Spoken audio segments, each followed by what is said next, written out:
مفتی ابرار صاحب کے بیانات سننے کے لیے مفتی صاحب کے آفیشیل چینل مفتی ابرار صاحب فلاحی آفیشیل کو سبسکرائب کریں۔ اعوذ باللہ من الشیطان الرجیم بسم اللہ الرحمن الرحیم وَيَسْأَلُونَكَ عَنِ الرُّوحِ قُلِ الرُّوحُ مِنْ أَمْرِ رَبِّي وَمَا أُوتِيتُم مِّنَ الْعِلْمِ إِلَّا قَلِيلًا وَلَئِن شِئْنَا لَنَذْهَبَنَّ بِالَّذِي أَوْحَيْنَا إِلَيْكَ ثُمَّ لَا تَجِدُ لَكَ بِهِ عَلَيْنَا وَكِيلًا إِلَّا رَحْمَةً مِّن رَّبِّكَ إِنَّ فَضْلَهُ كَانَ عَلَيْكَ كَبِيرًا صدق اللہ العظیم۔ اور اے محمد صلی اللہ علیہ وسلم، یہ لوگ آپ سے روح کے متعلق سوال کرتے ہیں، آپ کہہ دیجئے کہ روح جو انسان کے بدن میں ہوتی ہے میرے رب کا حکم ہے، میرے رب کا ایک معاملہ ہے، اور تم کو بہت کم علم دیا گیا ہے، اور اگر ہم چاہیں تو وہ وحی جو ہم نے آپ کی طرف بھیجی ہے اگر واپس کھینچ لے پھر آپ ہمارے مقابلے میں کوئی ولی اور کارساز نہ پاؤ، مگر یہ کہ یہ آپ کے رب کی طرف سے رحمت ہے، بے شک اس کا فضل آپ کے اوپر بڑا بھاری ہے۔ یہ سورہ بنی اسرائیل کی 85 اور 86 نمبر کی آیت کریمہ ہے۔ یہ آیت کریمہ پوری سورت کے اندر بڑی جامع آیت کریمہ ہے، اور اس آیت کریمہ کا تعلق جس طرح اس سورہ بنی اسرائیل سے ہے، اسی طرح اس کے بعد آنے والی سورہ کہف سے بھی ہے، اور اس میں یہود کی طرف سے پوچھے جانے والے ایک سوال کے باب میں اللہ تبارک و تعالیٰ نے جواب دیا ہے۔ بخاری شریف کی روایت ہے، حضرت عبداللہ ابن مسعود رضی اللہ تعالیٰ عنہ اس کے راوی ہے، وہ فرماتے ہیں کہ ایک مرتبہ میں حضور صلی اللہ علیہ وسلم کے ساتھ کھیتوں میں یعنی باغوں کے اندر جا رہا تھا، اور راستے میں یہود کی ایک جماعت سے ملاقات ہوئی۔ یہود کی جماعت آپس میں گفتگو کرنے لگی کہ محمد صلی اللہ علیہ وسلم سے روح کے متعلق سوال کرے، انسان کے بدن کے اندر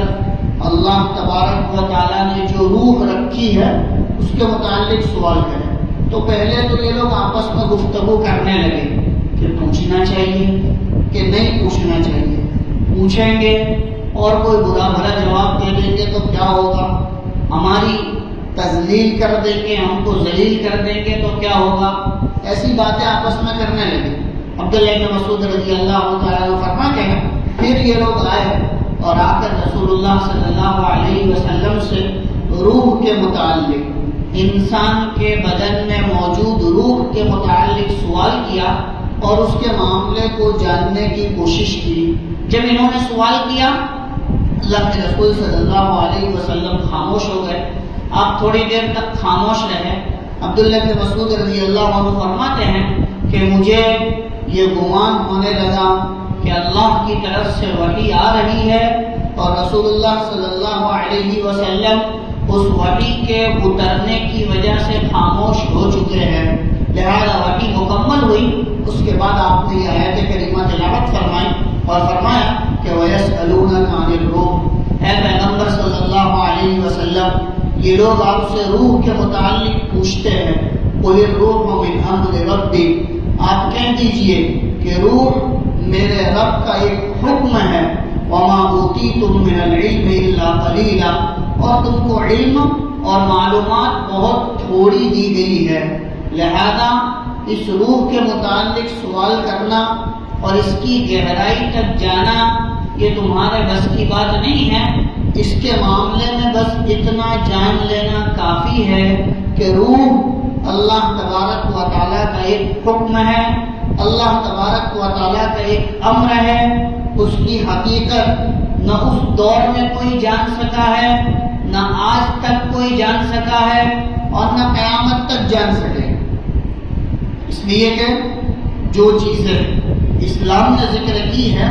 اس پر یہود کی طرف سے سب سے زیادہ ریسرچ ہوتا ہے. دنیا کے اندر جتنی چیزیں اسلام نے ذکر کی ہے ان چیزوں کے باب میں یہود کی طرف سے سب سے زیادہ ریسرچ ہوتا ہے. وہ اس روح کے متعلق نہ جانے کتنی تلاش کر چکے، نہ جانے کتنا ریسرچ کر چکے، لیکن آج تک اس کی کیفیت کے باب میں ان کو معلوم نہیں ہو سکا کہ یہ کیا چیز ہے، کس طرح انسان کے بدن میں آتی ہے اور کس طرح انسان کے بدن سے نکل جاتی ہے. یہ اللہ تبارک و تعالیٰ کا ایک حکم ہے، اللہ کا ایک معاملہ ہے جس سے دنیا کو اللہ تبارک و تعالیٰ نے آج تک قاصر رکھا ہے. یہ سوال جو یہود کو اس دور میں ہوا، وہ سوال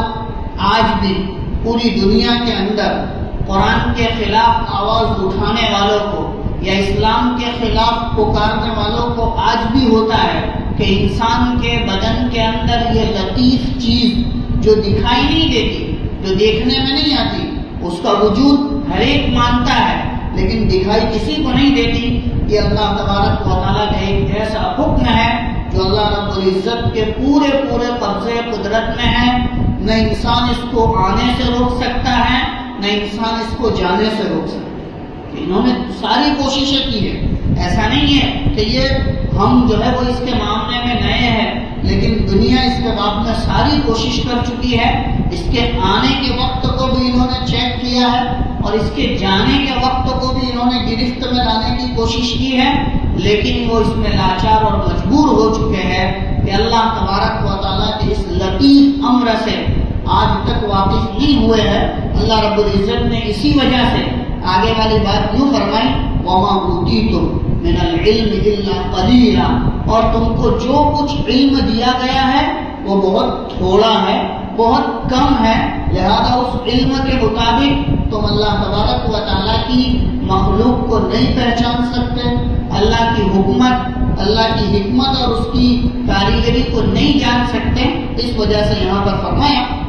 کہ وَيَسْأَلُونَكَ عَنِ الرُّوحِ، اور یہ لوگ آپ سے روح کے متعلق پوچھتے ہیں. قُلِ الرُّوحُ مِنْ أَمْرِ رَبِّي، آپ کہہ دیجئے کہ روح میرے پروردگار کا ایک حکم ہے. وَمَا أُوتِيتُم مِّنَ الْعِلْمِ إِلَّا قَلِيلًا، اور تم کو جو کچھ علم دیا گیا ہے وہ بہت تھوڑا ہے. اس کے شان نزول کے اندر ایک اور واقعہ بھی نقل کیا گیا ہے جو حضرت عبداللہ ابن عباس رضی اللہ عنہما سے مروی ہے. وہ فرماتے ہیں کہ قریش رسول اللہ صلی اللہ علیہ وسلم کو تکلیف پہنچانے کے در پہ رہتے تھے. کوئی موقع ایسا نہیں چھوڑتے تھے جس میں حضور کو تکلیف نہ ہو، اور اس میں وہ بیجا سوالات اور بیجا باتیں آپ سے پوچھتے تھے. ایک مرتبہ مکہ مکرمہ کے قریش نے مدینہ کے یہود سے یہ بات پوچھی کہ تم ہم کو کوئی ایسے سوال دو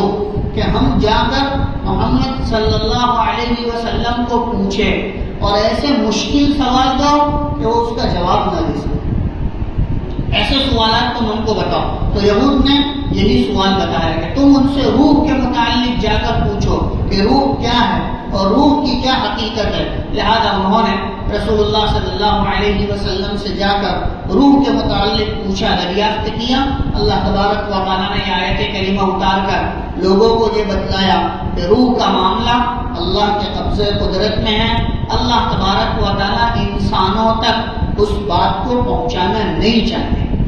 قرآن پاک کے اندر بھی بہت ساری چیزیں ایسی ہیں کہ جن کو اللہ تبارک و تعالیٰ نے مجمل رکھا ہے. مجمل یعنی بس اتنا بتا دینا کافی ہے کہ روح اللہ کے حکم میں سے ایک حکم ہے. اس سے زیادہ تفصیل، اس سے زیادہ گہرائی، اس سے زیادہ بصیرت حاصل کرنا تاکہ انسان کے بس کے باہر کی چیز، جس کو قرآن کریم کے اندر حروف مقطعات جسے ہم لوگ پڑھتے ہیں، الف لام میم، اسی طرح الف لام میم صاد، اسی طرح سورہ مریم کے اندر ہے قاف ہا یا عین عین صاد. تو اس کا ترجمہ آپ نے یہی کیا، اللہ اعلم بمرادہ، کہ اللہ اس کے معنی کو زیادہ جانتے ہیں، ہمیں اس کا علم نہیں دیا گیا، لہذا ہم اس کا ترجمہ نہیں کریں گے، اس کا مطلب بیان نہیں کریں گے. لہذا جن لوگوں نے اپنے عقلی گھوڑے دوڑائے اور یہ کوشش کی کہ کیوں ہم نہ جانیں، اس میں ایسی کون سی بات ہے کہ جو ہم کو پتہ نہیں چلے گی، ہمیں تو بہت عقل دی گئی ہے اور ہمیں بہت صلاحیت دی گئی ہے، لہذا ہم تو اس کا بھی ترجمہ تلاش کریں گے، اس کا بھی مطلب ڈھونڈیں گے اور اس میں کیا کہا گیا ہے وہ بھی تلاش کرنے کی کوشش کریں گے. اللہ تبارک و تعالیٰ نے ایسا گمراہ کیا کہ ان کی عقلیں بھی سلامت نہیں، ان کی عقلیں بھی سلامت نہیں رہی، اور ایسی سلامت نہیں رہی کہ ان کو خود کو اپنی ذات کا بھی جو ہے وہ پتہ نہ چلتا، اپنے استنجا اور اپنے پاخانے کا بھی پتہ نہ چلتا. اللہ تبارک و تعالیٰ نے ایسی کیفیت میں لا کر کھڑا کر دیا. اللہ رب العزت یہی بتلانا چاہتے ہیں کہ جس چیز کا علم میں نے مخلوق سے چھپا کر رکھا ہے اس کو دنیا کی کوئی طاقت تلاش نہیں کر سکتی، اور جس چیز کا علم میں نے تم کو جتنا دیا ہے اس سے زیادہ تم اسے حاصل نہیں کر سکتے ہو. لہذا میری جو بات تم تک پہنچی ہے اور جتنی پہنچی ہے وہاں تک اپنے پاس محفوظ رکھو، اور اس کے بعد کے معاملے کو اللہ کے حوالے کر دو، اور یوں کہو کہ ہمارا علم بہت ناقص ہے، ہماری معلومات بہت کمتر ہے، ہم اللہ کے علم تک، اللہ کی معلومات تک، اللہ کی گہرائی تک نہیں جا سکتے ہیں. لہذا جو بات اللہ نے کلام اللہ میں کہی ہے ہم بھی وہی کہتے ہیں کہ روح ایک لطیف امر ہے، ایک اللہ کا حکم ہے اور اس کی حقیقت کوئی نہیں جانتا. لہذا فرمایا وَيَسْأَلُونَكَ عَنِ الرُّوحِ، اور یہ لوگ آپ سے روح کے متعلق پوچھتے ہیں. قُلِ الرُّوحُ مِنْ أَمْرِ رَبِّي، آپ کہہ دیجئے کہ روح میرے رب کا ایک حکم ہے. وَمَا أُوتِيتُم مِّنَ الْعِلْمِ إِلَّا قَلِيلًا، اور تم کو جو کچھ علم دیا ہے وہ بہت تھوڑا ہے. معالم التنزیل کے اندر امام بغوی رحمۃ اللہ علیہ نے بہت سارے اقوال روح کے متعلق نقل کرنے کے بعد آخر میں یوں فرمایا کہ اہل سنت والجماعت کا سب سے بہتر اور راجح قول یہی ہے کہ روح اللہ تبارک و تعالیٰ کا ایک حکم ہے، اللہ کا ایک معاملہ ہے جس کے باب میں اس سے زیادہ کوئی علم کسی کو نہیں دیا گیا. لہذا یہی سب سے صحیح اور راجح بات ہے. لہذا فرمایا وَيَسْأَلُونَكَ عَنِ الرُّوحِ، اور یہ لوگ آپ سے روح کے متعلق پوچھتے ہیں. قُلِ الرُّوحُ مِنْ أَمْرِ رَبِّي، آپ کہہ دیجئے کہ روح میرے رب کا ایک حکم ہے. وَمَا أُوتِيتُم مِّنَ الْعِلْمِ إِلَّا قَلِيلًا، اور انسان کو علم میں بہت کم دیا گیا ہے، بہت تھوڑا دیا گیا ہے. پانچ حضرات علماء مفسرین نے یہاں پر یہ بات بھی نقل کی ہے کہ اللہ تبارک و تعالیٰ اس روح کے ذریعے سے اور اس کا علم نہ دے کر یہ بتلانا چاہتے ہیں کہ انسان اتنا عاجز اور بے بس ہے کہ اپنے وجود کے باب میں بھی اس کو اچھی طرح سے معلومات حاصل نہیں، کہ اتنا عاجز ہے، اتنا بے بس ہے، اتنا کمتر ہے کہ وہ اپنے وجود کے باب میں بھی اچھی طرح سے نہیں جانتا ہے کہ میرے اندر اللہ نے جو لطیف امر رکھا ہے، میرے اندر اللہ نے جو روح کا مادہ رکھا ہے وہ مادہ کہاں سے آتا ہے، کہاں جاتا ہے، کتنا میرے اندر موجود ہے، کب تک موجود ہے، کچھ نہیں معلوم. اسی لیے اطباء جو ڈاکٹر ہوتے ہیں وہ آدمی کے جسمانی بیماریوں کے تو علاج کرتے ہیں لیکن روحانی بیماری کا علاج نہیں کر سکتے، تو وہ قاصر ہے، اس کو جانتے ہی نہیں. ان کے تھرمامیٹر اس کو جو ہے وہ قبول کر ہی نہیں سکتے، اس کو جو ہے وہ ناپ تول سکتے نہیں. اسی لیے تو کہتے ہیں کہ روح کا کوئی بدن کے اندر کوئی خاص مقام اور مرتبہ بھی نہیں ہے، پورے بدن میں موجود ہے، کہ پورے بدن کے حصے میں موجود ہے. اور روح اللہ تبارک و تعالیٰ کا ایک لطیف امر ہے جس کے باب میں انسان کچھ نہیں جانتا. کہاں کہ روح اللہ تبارک و تعالیٰ ہی ڈالتے ہیں اور اللہ اپنے حکم سے نکال لیتے ہیں. جب ڈالتے ہیں تب بھی کسی کو پتہ نہیں چلتا ہے، اور جب نکال لی جاتی ہے تب بھی کسی کو پتہ نہیں چلتا ہے. اور اگر پتہ چلتا بھی ہے تو انسان بے بس کھڑا رہتا ہے، اس روح کو روک نہیں سکتا. اللہ تبارک و تعالیٰ یہ بتلانا چاہتے ہیں کہ انسان اپنے عجز کو، اللہ کے سامنے اپنی محتاجی کو، اللہ کے سامنے اپنی عاجزی کو سمجھے کہ وہ اپنے وجود کے باب میں بھی اچھی طرح سے نہیں جانتا کہ میرا وجود کس چیز کی وجہ سے قائم ہے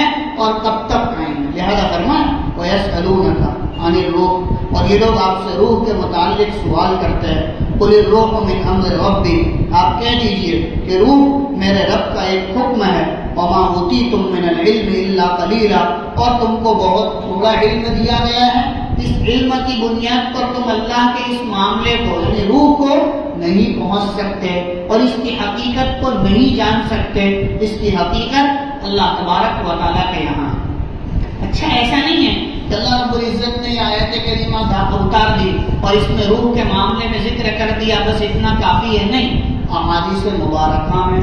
روح کے متعلق بہت کچھ باتیں ذکر کی ہے، لیکن وہ ساری کی ساری باتیں بھی اللہ تبارک و تعالیٰ کے علم ہی سے مستنبط ہیں، اور اللہ رب العزت ہی نے مخلوق کو دی ہے کہ روح کا انسان کے اندر ہونا اور پھر موت کے وقت نکال لیا جانا، پھر آدمی جب قبر میں دفن کر دیا جاتا ہے اور دفن کرنے والے اس کو دفن کر کے 40 قدم دور چلے جاتے ہیں تو اللہ تبارک و تعالیٰ اس کی روح کو اس کے جسم میں واپس لوٹا دیتے ہیں، اور وہ واپس آنے کے بعد فرشتوں کا سوال جواب ہونا، عذاب کا ملنا، نعمتوں کا ملنا، یہ سب محسوس کرتا ہے اور اپنی قبر کے اندر وہ موجود رہتا ہے جب تک اللہ چاہتے ہیں اس روح کو اس کے اندر وہ جو ہے وہ باقی رکھتے ہیں، اور پھر اسی روح کے ذریعے سے اللہ تبارک و تعالیٰ میدان حشر میں یعنی جب دوسری مرتبہ سور پھونکا جائے گا اور انسان اپنی قبروں سے اٹھ کر میدان حشر کی طرف چلے گا، وہاں پر اللہ تبارک و تعالیٰ دوبارہ اس کو روح کے ساتھ کھڑا کریں گے اور یہ اپنی روح اور اپنے جسم دونوں کے ساتھ وہاں پر موجود ہوگا۔ اللہ رب العزت ان دونوں چیزوں کے ساتھ انسان جس حالت کے اندر مرا تھا اسی حالت میں کھڑا کیا جائے گا، اور اس کی روح اور اس کا جسم دونوں جو ہے وہ اس کو میدان حشر میں لے جائیں گے۔ لہذا روایتوں کے اندر روح کے متعلق ان ساری چیزوں کو ذکر کیا گیا ہے، بتلایا گیا ہے کہ اللہ تبارک و تعالیٰ کا ایک حکم ہے جو اللہ رب العزت اتارتے ہیں، جب تک چاہتے ہیں اس میں باقی رکھتے ہیں۔ اس کی حقیقت تک آج تک کوئی نہیں پہنچ سکا ہے اور آئندہ قیامت تک بھی اس کی حقیقت تک نہیں پہنچ سکے گا۔ اسی وجہ سے اللہ تبارک و تعالیٰ نے فرمایا وَمَا أُوتِيتُم مِّنَ الْعِلْمِ إِلَّا قَلِيلًا، اور تم کو جو کچھ علم دیا گیا ہے وہ بہت تھوڑا ہے اللہ کے علم کے مقابلے میں، اللہ کے علم کے مقابلے میں۔ اور کتنا تھوڑا ہے؟ حضرت موسیٰ علیہ السلام اور حضرت خضر کی جب ملاقات ہوئی اور ان دونوں کی ملاقات کے درمیان جب گفتگو ہوئی، بات چیت ہوئی، تو حضرت خضر علیہ السلام تکوینی امور یعنی وہ امور جو انسانوں کے بس کے باہر کے ہیں اس پر اللہ تبارک و تعالیٰ کی طرف سے مامور تھے۔ انہوں نے حضرت موسیٰ علیہ السلام کو بتلایا کہ دیکھو تمہیں جو علم دیا گیا ہے وہ علم کتنا ہے تم جانتے ہو؟ حضرت موسیٰ علیہ السلام نے فرمایا کہ نہیں جانتا۔ کہا کہ اتنی دیر میں کشتی کے اوپر ایک پرندہ آیا، ایک چڑیا آئی، وہ آ کر بیٹھی اور بیٹھ کر اس نے سمندر کے اندر اس تالاب یا ندی جو بھی ہو اس کے اندر سمندر کے اندر آ کے چونچ ماری اور تھوڑا سا پانی لیا۔ حضرت خضر علیہ السلام نے حضرت موسیٰ علیہ السلام سے فرمایا کہ تمہارا علم اس سمندر کے مقابلے میں جو سمندر یہاں پر موجود ہے اتنا ہے جتنا اس چڑیا نے اپنے منہ میں پانی لیا ہے، باقی سارا کا سارا علم اللہ کا ہے، تمہیں تو اتنا ہی دیا گیا ہے جتنا اس چڑیا نے اپنے منہ میں پانی لیا ہے۔ لہذا آدمی کو اپنے آپ کو کم علم والا سمجھنا چاہیے، اللہ تبارک و تعالیٰ کے مقابلے میں کم علم والا محسوس کرنا چاہیے۔ لہذا فرمایا وَمَا أُوتِيتُم مِّنَ الْعِلْمِ إِلَّا قَلِيلًا، اور جو کچھ تم کو علم دیا گیا ہے بہت تھوڑا ہے۔ اسی وجہ سے علامہ تھانوی رحمۃ اللہ علیہ نے ایک جگہ پر نقل کیا ہے کہ جب آدمی اپنے آپ کو کامل سمجھنے لگے کہ میں کامل ہو چکا ہوں، میں مکمل ہو چکا ہوں، مجھے عقل کے اعتبار سے بہت صلاحیت دے دی گئی ہے، میں نے زندگی کے 50-60 سال اس کاروبار میں اس دنیا کی زندگی میں گزار لیے ہیں، لہٰذا اب میں تجربے کے اعتبار سے کامل ہو چکا ہوں۔ علامہ تھانوی رحمۃ اللہ علیہ فرماتے ہیں کہ جب آدمی اپنے آپ کو کامل اور مکمل سمجھے گا وہاں سے اس کے گرنے کے دن شروع ہو جائے، تو اس کے انحطاط کا دن شروع ہو جاؤ. اور جب تک اپنے آپ کو ناقص سمجھے گا کہ اللہ کے علم کے مقابلے میں، نبی کے علم کے مقابلے میں، شریعت سنت کے مقابلے میں مجھے جو دیا گیا ہے وہ بہت کم ہے، ہم تو لکیر کے فقیر ہیں اور اللہ تبارک و تعالیٰ کے دین کے محتاج ہے، لہذا ہم اپنی عقل کے اعتبار سے نہ دین میں کچھ کہہ سکتے ہیں اور نہ دنیا کی کچھ چیزوں کے باب میں اپنے آپ کو کامل سمجھ سکتے ہیں. لہذا آدمی کو ہمیشہ اپنے آپ کو علم کے اعتبار سے بھی کم سمجھنا چاہیے، صلاحیت اور استعداد کے اعتبار سے بھی کم سمجھنا چاہیے. لیکن اس کا مطلب یہ نہیں ہے کہ آدمی بیٹھا ہی رہے، کچھ کرے نہیں، مجھے تو کچھ نہیں آتا ہے، میں تو کچھ جانتا ہی نہیں ہوں، مجھے تو کچھ معلوم ہی نہیں. نہیں، آدمی کرے گا. اللہ نے جو علم دیا ہے، جو صلاحیت دی ہے، جو استعداد دی ہے، وہ لوگوں کے سامنے رکھے گا. لوگوں کو اگر آپ کی ذات کے ذریعے سے فائدہ ہو رہا ہے تو فائدہ پہنچاوے گا، لیکن اپنے آپ کو کامل اور اکمل نہیں سمجھے گا. یعنی میری بات حرف آخر ہے، اب اس کے بعد تمہیں کسی کے پاس جانے کی ضرورت نہیں ہے. حضرات علماء کرام، مفتیان اعظام، وہ بھی بات بتانے کے بعد یہی کہتے ہیں کہ بھائی میری ناقص رائے یہ ہے، اللہ رب العزت اس کے علم کو زیادہ جاننے والا ہے، میں جو سمجھ رہا ہوں وہ یہ ہے، ہو سکتا ہے کہ یہ غلط ہے. اسی لیے مجتہد جو اللہ تبارک و تعالیٰ کی آیات اور احادیث سے براہ راست مسائل کو نکالنے والے ہوتے ہیں، ان کو مجتہد کہا جاتا ہے. جیسے امام ابو حنیفہ رحمۃ اللہ علیہ، امام شافعی رحمۃ اللہ علیہ، یہ سب مجتہد تھے. یہ حضرات بھی کیا کہتے ہیں کہ ہم نے جو مسائل نکالے ہیں وہ اللہ کی توفیق سے نکالے ہیں، اگر وہ درست ہیں اللہ تبارک و تعالیٰ ہمارے اجر کو بڑھاوے، اور اگر وہ غلط ہے تو وہ ہماری طرف سے خطا ہے.